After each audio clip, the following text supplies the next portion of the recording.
Welcome. In this video, we'll go over the confusion matrix and learn how to calculate key performance metrics used in binary classification models. Before we jump into calculating performance metrics, here's a simple three-step process that will make it much easier to get things right. Step 1. Check the placement of predicted versus actual and positive versus negative labels. Make sure you understand which direction the confusion matrix is organized in. Usually, the rows show the actual labels, and the columns show the predicted labels, but always double-check. Step 2. Label the four components, TP, TN, FP, and FN. Based on the values in the matrix, identify true positives, correctly predicted positives, true negatives, correctly predicted negatives, false positives, incorrectly predicted positives, false negatives, incorrectly predicted negatives. Getting these right is critical. All your metrics depend on them. Step 3. Now calculate each metric exactly as it's defined. Use the standard formulas for accuracy, precision, recall, and so on. Once TP, TN, FP, and FN are clearly identified, the math becomes simple.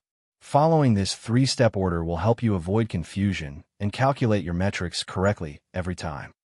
Let's go over the key performance metrics in classification problems. These are essential for evaluating how well your machine learning model is doing. Make sure to memorize not just the terms, but also their meanings and formulas. First, we have accuracy. It tells us the overall proportion of correctly classified instances out of the total.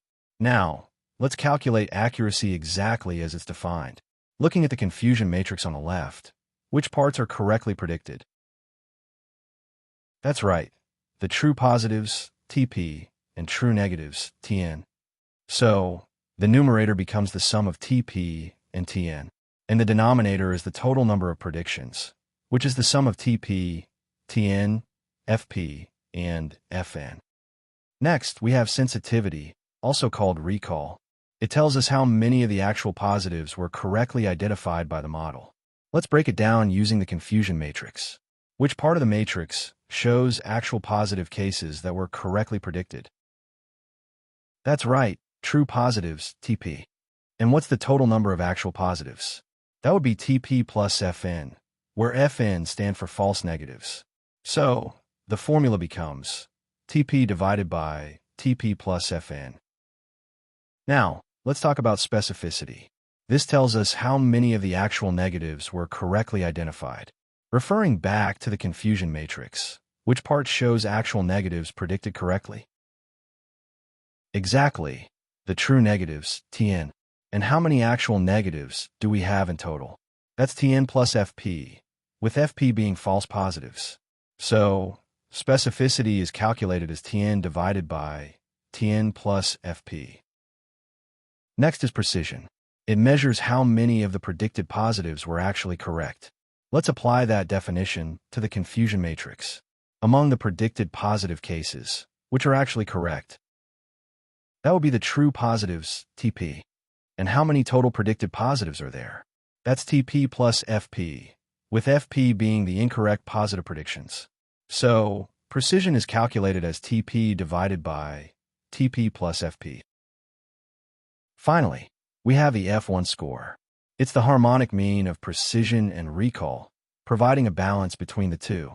This is especially useful when you want to balance the cost of false positives and false negatives. Mathematically, F1 score equals 2 times precision times recall / precision plus recall. It combines both metrics into a single score that reflects overall model performance. On the next page, we'll practice calculating these metrics using a real confusion matrix example. By working through the example, you'll find it much easier to understand how each metric works in practice. Let's look at question 1. We're asked to calculate the classification performance metrics based on the confusion matrix shown here. Before we calculate the metrics, let's go over 3 important steps using the tips provided. Step 1. Check the placement of predicted versus actual labels, and also the meaning of positive and negative classes. Step 2. Label the 4 components in the matrix: true positives, true negatives, false positives, and false negatives. In this question, true means positive, 1, and false means negative, 0, as noted below the table. So let's break this down. Actual positive and predicted positive is true positive, that's 7. Actual negative and predicted negative is true negative, that's 8. Actual negative but predicted positive is false positive, 3. Actual positive but predicted negative is false negative, 2. Step 3. Now that we've labeled everything, let's plug the values into each formula. Let's start with accuracy. Accuracy is the proportion of correctly classified instances out of the total. So, which parts of the confusion matrix are correctly predicted? That's right, true positives, TP, and true negatives, TN. That means in the numerator, we add TP and TN, and in the denominator, we include the entire dataset, which is TP plus TN plus FP plus FN. Now let's move on to sensitivity, also called recall. Sensitivity is the proportion of actual positives that are correctly identified. So, among the actual positive cases, which ones were correctly predicted? Yes, the true positives, TP. That means the numerator is TP, and the denominator is TP plus FN, which represents all actual positive cases. Next, we have specificity. Specificity is the proportion of actual negatives that are correctly identified. So, among the actual negative cases, which ones did the model get right? Correct, true negatives, TN. Therefore, the numerator is TN, and the denominator is TN plus FP, which includes all actual negative cases. Let's now look at precision. Precision is the proportion of predicted positives that are actually correct.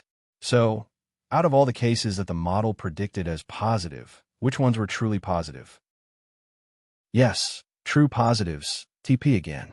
So, TP goes in the numerator, and the denominator is TP plus FP, which includes all predicted positive cases.